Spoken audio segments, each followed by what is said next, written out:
Hey everybody, it's me, Jose Segura, your SMEA president. Welcome to another episode of Fireside Chat with the President. That's right, episode number 63. So thank you for taking a few minutes to join me. I know this is the last day of work before a little break here, and so I really appreciate you taking a few minutes from your day and clicking on this video and the email and following along. So thank you for that. So let's get started. First, I want to start with the drive-through flu shot clinic. So we ran this flu shot clinic the last couple of days.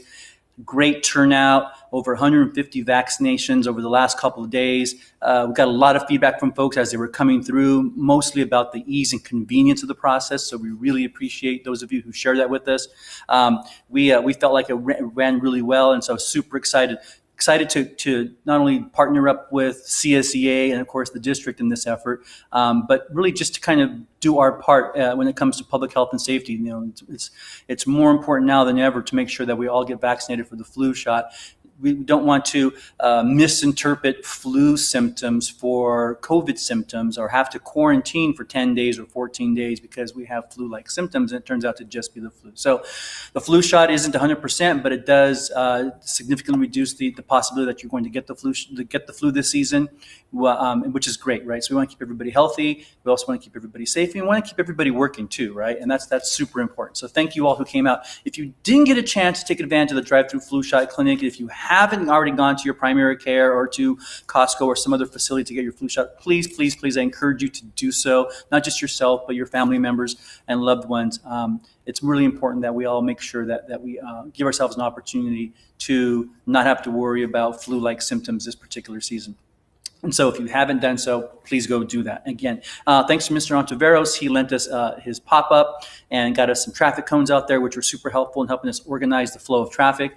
And then, of course, to Matt Harris, president of CSEA. He came out both on Wednesday and then he stayed the whole day with us on Thursday, helping direct traffic and just doing what he can to pitch in. So that was super helpful. Also want to shout out to the folks at On-Site Wellness. This is the group that actually provided the nurses and the doses of the vaccine. The nurses who came out, the two who were with us both days, were awesome, super friendly, super engaging. They did a great job, and we really appreciate the professionalism and the ease in which working with On-Site Wellness was for us. And so thank you for that.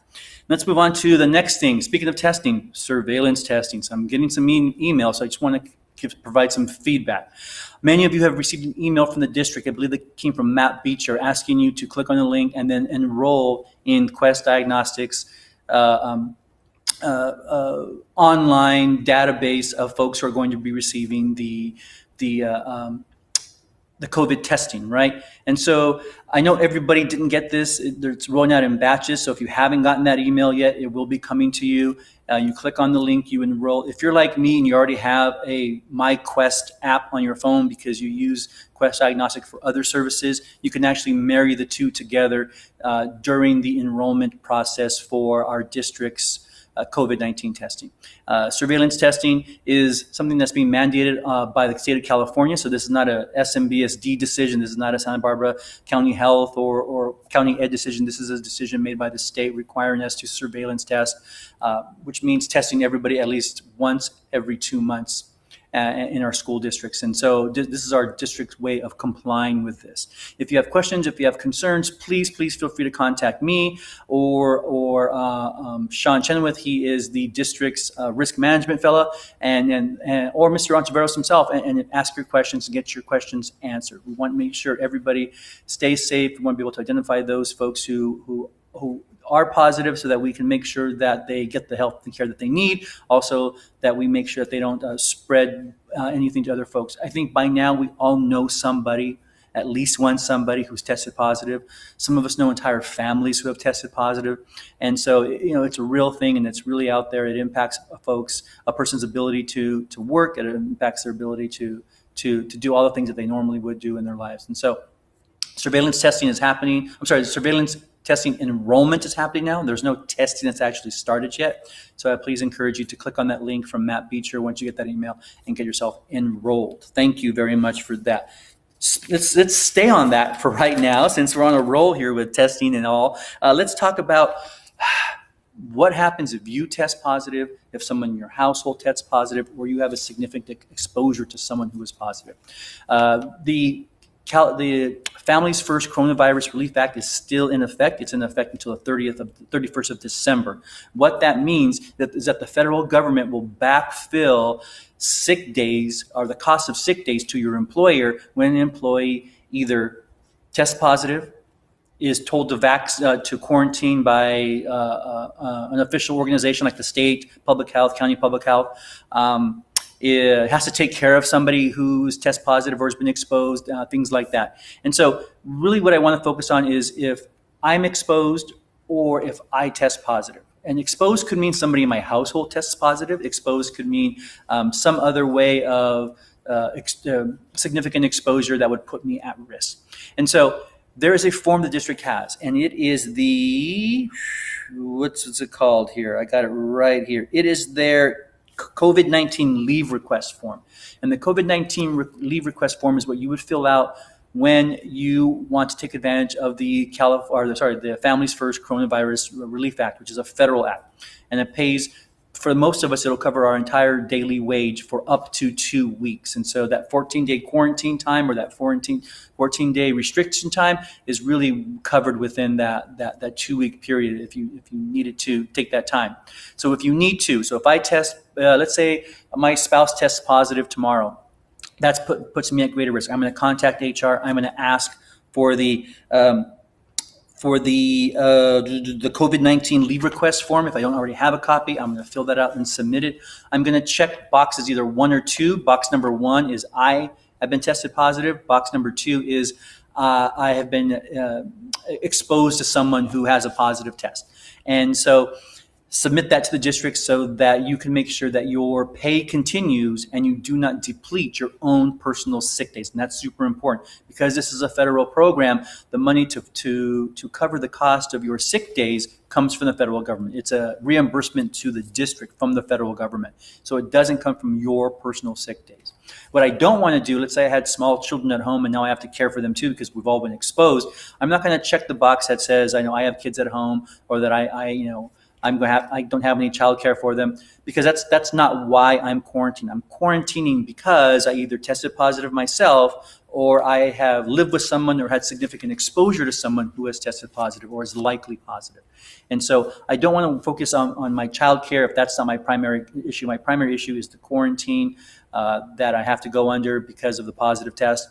And that's really what you want that form to do. If you had to take time off, take a leave because you had to care for your children, that's a different portion of the Families First Coronavirus Relief Act. That pays at a much lower rate. I believe it's up to $200 a day. And so the difference of $200 per day and what your normal rate of pay is would have to be made up through personal necessity days coming from your personal leave bank. And so you want to make sure that if you do fill out a COVID-19 leave request form for the district, that you check the box that's specific to the reason why you need to take leave from your employer.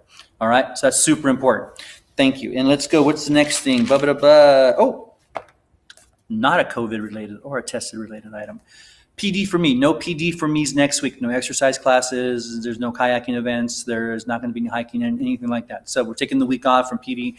For me, we'll be back up the week after Thanksgiving for those weeks between Thanksgiving break and winter break. And so no PD for me next week. All right? Got that. Good. And last but not least, I just want to say thank you. That, I want to give my thanks to all of you for all the work you do. I see it. I know that you're breaking your backs and you're busting your humps to get everything done on a daily basis, making sure your kids are cared for, making sure they're learning, they're progressing, that you're touching base with them, you're answering their questions, you're connecting with their parents and their siblings and whoever else you have to communicate with to make sure that that student knows that they're cared for and that their education is important to you. And education is important to the district. And so thank you. My Thanksgiving this year, when I'm at the table with my family this year, as we're spread out in an outdoor setting, because I think that's what we're going to do, is I'm going to make sure to include all of you in my thanks. That I thank you for the work that you do. I thank you for sticking it out, for continuing to move forward, going day by day, taking one step at a time, doing amazing work. There's some of you have just really mastered this whole distance learning thing. And I know there's some of you out there who are still struggling. So please, if you know of a member, of a friend, of a colleague, of a department peer, of a grade level member, turn to them and make sure that they know that they can count on you for support. We really need to be able to do that for each other. I may be able to offer instructional support. Somebody else may be able to offer technology support. Maybe another one of our grade level folks can offer that emotional support. So we all have a way that we can contribute to make sure that every single one of us is as successful as possible. So again, thank you. Thank you for the work that you do. Thank you for continuing to do it. We are literally just over a third of the way through a school year in this unprecedented distance learning pandemic era of our lives. I got to tell you, back in August, this day seemed like it was really far away, and yet here you all are. And so please take time to enjoy yourselves next week. Take time to appreciate your family, your friends, your dog, your fish, your loved ones, whatever it is you have in your life. Binge watch those shows that have been stacking up on your DVR or in your queue, and just really take time to enjoy yourself and get yourself refreshed and ready to go and back at it come November 30th. Thanks, everybody. We'll see you soon.